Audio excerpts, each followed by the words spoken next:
When I was in college, I was dating my wife now. She's now my wife, but we were dating then, and we had been hanging out, and we had gotten to know each other pretty well, and I had finally gotten to a point where like, okay, I'm in love with her, okay, and it's time. And I had been saving up money. I only made about between $400 and $800 a month, and I was paying for my own college and all that, and I was somehow able to save up a ring. I spent around $3,000 on it, so it was crazy saving up for that. It was like the biggest thing I'd ever saved up in my life, and I remember it was time for me to propose. And so I got with one of my coworkers. She was pretty creative, and we started to brainstorm how I would propose. And we came up with this cool idea. She even helped me with a group of our other friends kind of set this up, but it was going to be a whole day event.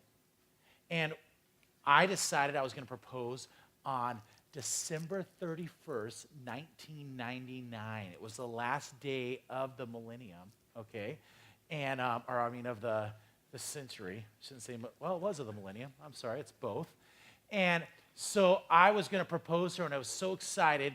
And so the whole day started out where I took her to brunch in Carlsbad, and we had a favorite breakfast place we like to go, and brunch normally means, a little later in the morning. It's not 8 in the morning. It was like, 9:30, 10. We started with brunch, and after brunch, I took her to one of her favorite things she loves to do is she loves to go get Starbucks and walk on the Carlsbad seawall. So we went and we walked on the Carlsbad seawall, and after we had done that and hung out a little more, I had another surprise for her. You see, I'd already set up an appointment to get her nails done, to get a pedicure and a manicure at a place. And as I dropped her off to say, hey, go get your manicure and pedicure, I want you to go relax, I said, I have a little gift for you.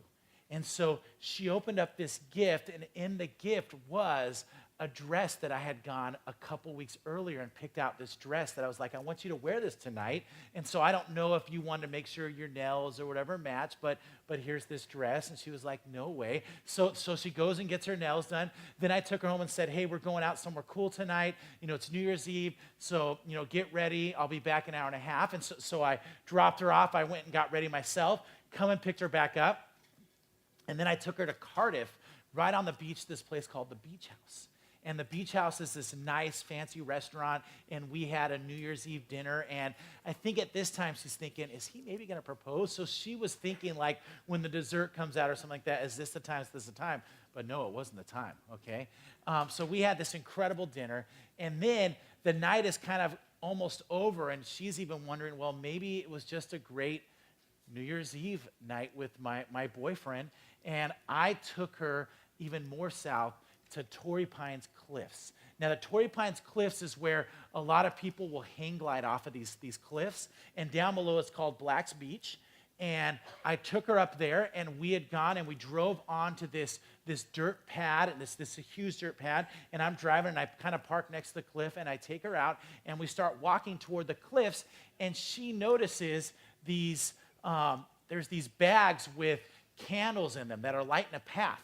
And she's like, oh, this is cool. No way. How did you find this? And I'm like, oh, just follow me. And she didn't know that my friends had set up this nice little path for me. And I took her to the edge of the cliff. And as we get out there, we're looking out. It's pitch dark. And I said, hey, look down. And as she looks down, it's about 150 to 200 foot drop. As she looks down, there are over 150 bags with candles in them that spell out, will you marry me?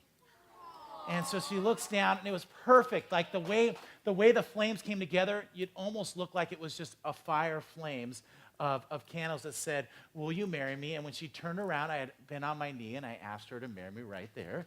And we got engaged on December 31st, 1999. Party like it's 1999, you know what I'm saying? And so we got engaged that night, and it led to us getting married. We've been married 17 years now. It's kind of nice. We got married in 2000. It's 2017, so I always know how many years we've been married. Pretty genius, right? And I tell you that story because we are coming to the point in our story with Ruth that there might be a proposal on the way that we'll talk through. And so if you've never read the book of Ruth, or if you're new joining us, we are continuing a story. It's found in Ruth. It's actually the the 8th book of the Bible. You got Genesis, Exodus, Leviticus, Numbers, Deuteronomy. It's called the Law. And then Joshua, Judges, Ruth. Ruth takes time during the Judges. And we've been going through chapter by chapter. Chapter 1 is a story about where Ruth is the daughter-in-law of Naomi. Naomi was a Jew who had left to go into the Moabite land because of a famine with her husband and her kids. Her kids got married, but guess what? All the men die. And Naomi's like, I'm going back to Israel now. And when she decides to go to Israel, Ruth's like, well, I'm going to follow. And she's like, no, don't follow me. She's like, no, I will. And you see this immediate story how she is pursuing Naomi and even says, I'm going to pursue your God. And it was kind of a reflection of a lot of times we run from God where God wants us to be pursuing him. And then we come to chapter 2 where, okay, well, now they get to their land, or they get into their hometown, I guess you would say, and they have no food, they have nothing because there's no men. So they don't have property now, they lost that. And so Naomi and Ruth are trying to figure out how do we make ends meet. And Ruth goes out and starts gleaning at a field where she's going, and what she's doing is she is, as a poor woman, she is going and she is collecting what has been left behind by the workers. And we find out last week that there's this owner of the field and the workers, his name's Boaz. And Boaz notices Ruth. And he's like, who is that girl? And he shows kindness to her. He has grace to her. Even says, hey, make sure you leave extra stuff for her. And he even lets her, hey, hang out in my field and hang out with us. And you start to see how Boaz starts to pursue Ruth a little bit. And even shows her kindness that isn't deserved. You see, she's a Moabite. She's a foreigner. They looked at Moabites bad. And you see him showing this kindness that it's a grace that, like, she doesn't deserve it. And as we start to see last week, we started to see that that's kind of how God pursues us. Even though we're slaves, even though we're unworthy, God pursues us. And now we're going to come to chapter 3. Chapter 3 is where the plot kind of thickens, where we start to see a little bit more of what's going on in this story. And for those that need a little heads up, you're going to find out one of the reasons why Ruth is such an amazing story is you will see it's actually a reflection of what our relationship is with Jesus Christ and what he's done for us. And we're going to talk more about that. But if you have your Bibles, open up to Ruth chapter 3. And we're going to try to fly by. It's only 18 verses, so we're going to try to go through. So I might skip some of them as we're telling this story. But the first thing is this. Naomi, remember, that's the mother-in-law. She comes to Ruth and she says, my daughter, should I not try to find a home for you where you'll be well provided for? Now she comes and says, listen, you've been working in this field for a while. Remember, if you want to get provided for, you need a husband because women could not own land, no security. You need a husband. And so she's like, hey, it's time for you to get a husband. So she says, is not Boaz, with whose servant's girl you have been with, a kinsman of ours? Now, real quick, you got to understand, she says this word kinsman. Taylor next week is going to talk about this thing called the kinsman redeemer. And it's going to come up a little bit here, and it's going to come up even more next week. But I want to real quick break down what a kinsman redeemer is. You see, a kinsman redeemer is someone that's a relative related to you, and they have the right, if they want to help you. And that help could be they could avenge you. That help could be they could buy back your property. The help could be that they could marry you to save your family line. There's all these things they do, and they'd have to have the means, and they'd have to want to do it. And they said, guess what? Boaz is a close relative. He could be your kinsman redeemer. And that was a big deal back then. I don't know if you guys knew this, but it was kind of weird. But if the oldest brother was married and had a wife and he died, but there was no son to carry on the legacy, the second brother had to marry her. And even if he already had a wife, their first kid was the kid of the first brother. It was kind of weird. And they would kind of get the inheritance. And there was kind of this thing to say, hey, because the only way you were protected was by your sons. That was like your retirement. When you would retire, We didn't have welfare back then. Their welfare system was, or I wouldn't say welfare, I'm sorry, Social Security. Their Social Security was your kids. Your kids took care of you. They lived on your property. They took care of you. And so this was a way to make sure it protected them. And so Naomi's saying, listen, he's your kinsman redeemer. He's the one that can marry you and carry on the line and protect you. Is he not? Now remember, I said he has to be willing to. So she says, hey, let's set this up for tonight. She says, you see, tonight he'll be winnowing barley on the threshing floor. So wash and perfume yourself and put on your best clothes, then go down to the threshing floor, but don't let him know you were there till he's finished eating and drinking. Now, this was a big deal. They were actually winnowing barley on the threshing floor. So after they collected all their harvest, okay, it stinks back then. They would collect this harvest, and they would take it up on the threshing floor. And I went up to Israel, and I saw this, where it'd be kind of on the top of the hill. I don't know if you guys noticed, on the top of the hill, that's where the winds kind of get stronger. They're going up the hills, and the top, there could be this nice, there's a wind tunnel. It was perfect. It's coming up, and they would go into this huge cement area. I don't know if they had cement, but the one I saw was a cement area. And they would take all this barley, and they would throw it in the air. And when they threw it in the air, it would separate from the flax. And the flax would blow away, and the heavier grain would fall back down. And so it was separated. So it's called the threshing floor, and a lot of times, or they'd hit the wheat on the ground, and so it's flying in the air, and it's separating, and then they'd have their grain left. And they did this after harvest. Well, the reason why Naomi's like, you need to go tonight, is because here's the thing. There's a story that we don't understand is after they're done on the threshing floor and they get all their grain, Boaz is gone. That's his field. They came just to harvest all the grain, and now he's going back home. That's his property, but he also would have another property that, he's this wealthy guy. That would be his field, and now he'd go back home. And so if she doesn't act now, she's not going to see Boaz for a while. So she's got to act tonight, okay? So she goes and hangs out, and he says, hey, doll yourself up, get pretty, and then she has the craziest request. Girls, we don't do what she said. This is crazy, but she says this. Then go down to the threshing floor, and when he's finished and eating, note where he lies down. And then, in the middle of the night, go and uncover his feet and lie down next to his feet, and he will tell you what to do. Okay, listen, girls, do not do that with guys. Okay, don't go in their rooms and uncover their feet and lay down and go, hey, whatever you want me to do, I'll do, okay? That is not a good thing. But this was something that was definitely a symbolism of a servant. Back then in their culture, when you laid down at the feet, that was you acting. That was you being a submissive thing as, hey, I am your servant. I'm putting myself in your hands, okay? And she says, okay, I'll do whatever you say. So she dolls herself up, gets ready, and she goes to the threshing floor where they're going to be doing this. Well, they've been doing this all day, and normally after this, they're pretty much done. So guess what happens? It's kind of like a party. So they're eating and drinking, okay? And so it says, when Boaz in verse 7 had finished eating and drinking, he was in good spirits, he went to lie down at the end of the grain. Now, here's another crazy thing that's important to know. He's done hanging out, they're partying, they're almost done, and it says he lays in front of the grain. There's a reason why he lays in front of the grain. You see, back then, especially during the Judges, people would come and steal your grain. That would happen all the time. So guess what? He would sleep in front of it to protect the grain. Okay, so he is sleeping in front of the grain. That's why she said note where he lies down, because if you don't know where it is, you might go and lie next to someone else's feet, right?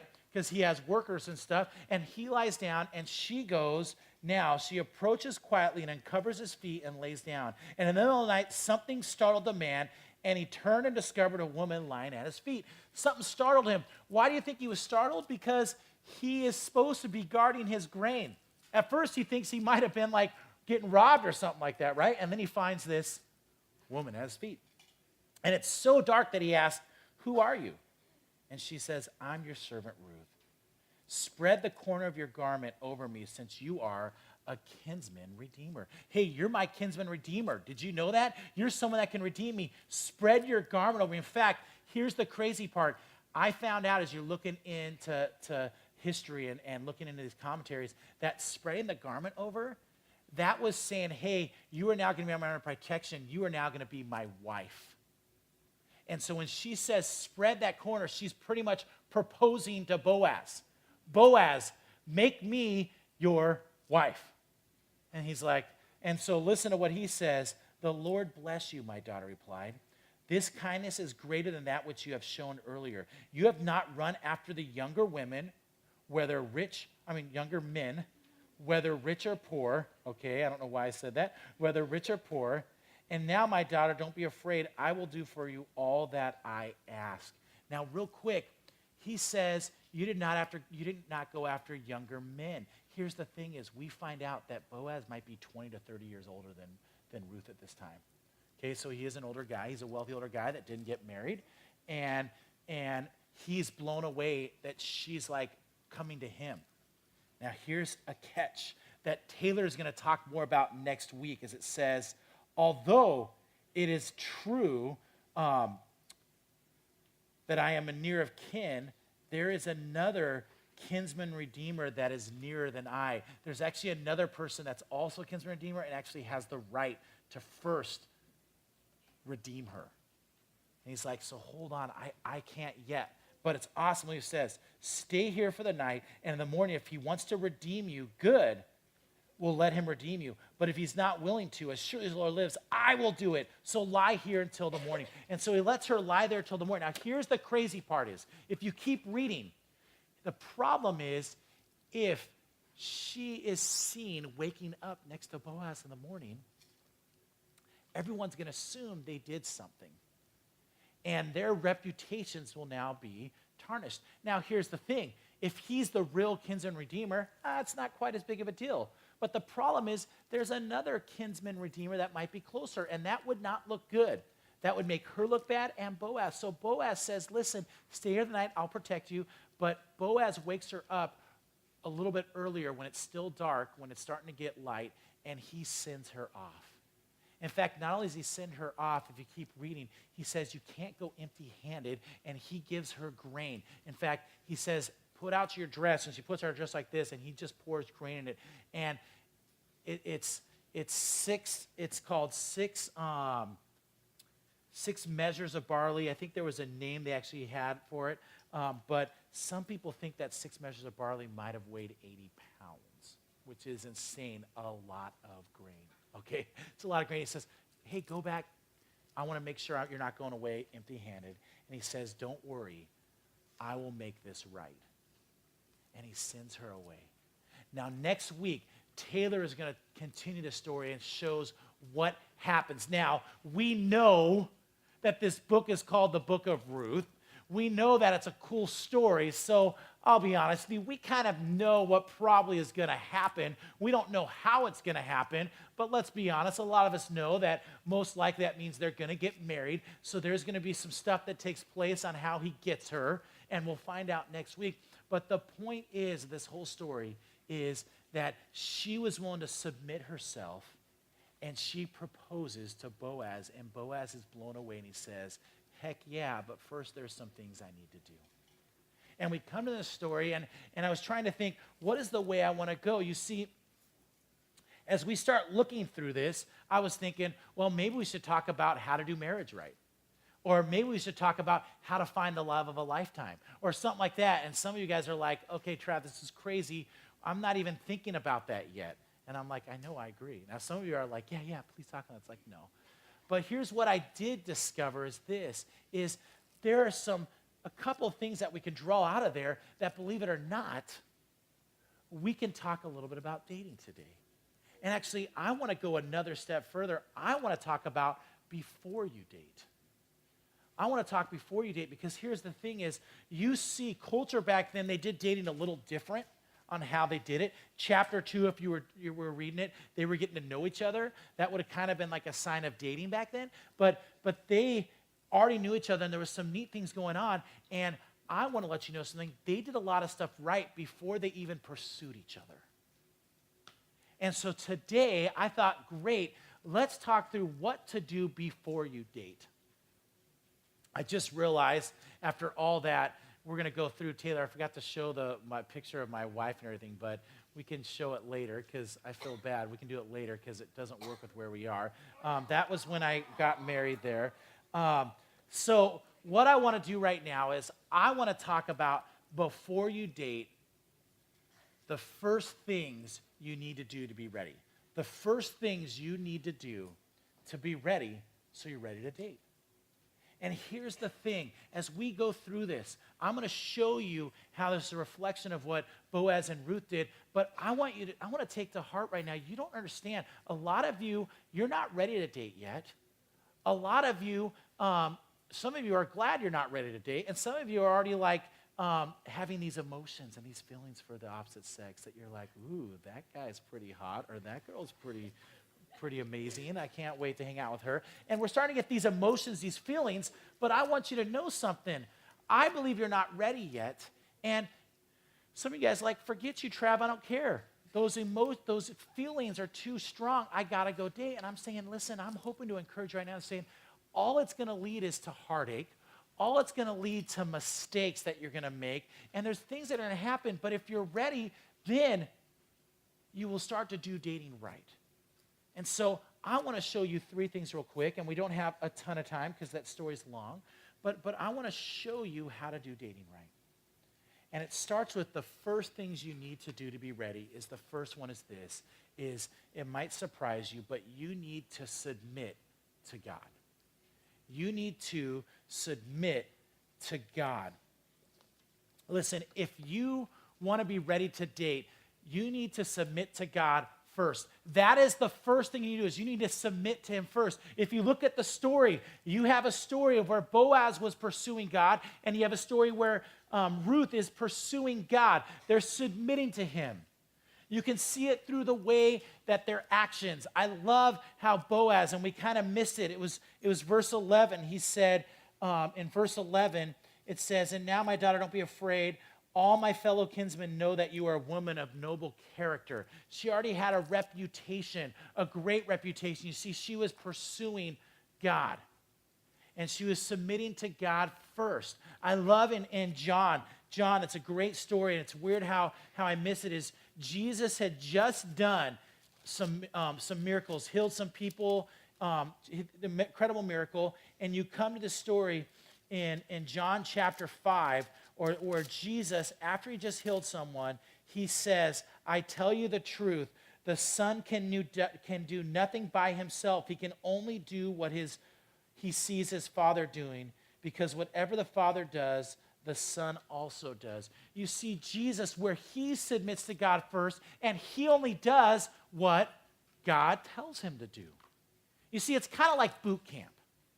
You see, boot camp, there's a lot of Marines in this area, and I grew up in the college group here, and so I've been in this area a long time. I was born here and all that stuff, and we have a lot of Marines, and I had some really close friends that were Marines, and I would start asking them about boot camp, because you hear these stories about boot camp that are intense, crazy, and I'm like, could I do it?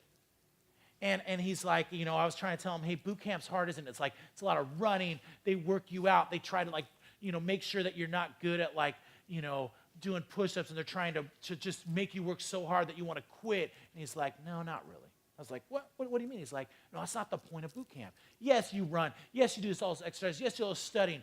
But the real point of boot camp is they want to retrain your minds.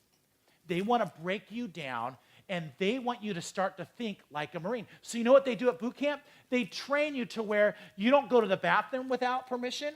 You don't eat without permission. You don't sleep without permission. You don't do anything. You don't brush your teeth without permission. You don't do anything without permission. And you start to think, well, what do they want me to do? And they break you down to where you leave, you're like, I only do what my commanding officer tells me to do. And here's the crazy part is, if you want to be ready to date, you need to submit to God like the Marines submit to their commanding officers. And we need to have our brains reprogrammed. It's found in Romans 12. It talks about how we need to be renewing our mind, where we are controlled by the Holy Spirit. And here's the thing. If we submit to God first, you're ready to date. Why? Why are you ready to date? Because if you're only doing what the Father tells you to do, like Jesus said, then guess what? You're like, hey, God, I really think this girl is hot over here. What do you think? And if he goes, Trav, I don't think you're ready. You're like, all right, God, if you said I'm not ready, I'm not going to pursue her yet. Hey, God, what about this girl? Trav, I think you're ready now. Oh, sweet. Hey, what would you like me to do? How do I do this right? And if I am going to God first, if he's reprogrammed my brain that I submit to him first, I'm ready to date. Because I'm not worried you're going to make the right decision because you are going to God first. We need to submit to God first. They were submitting to God first.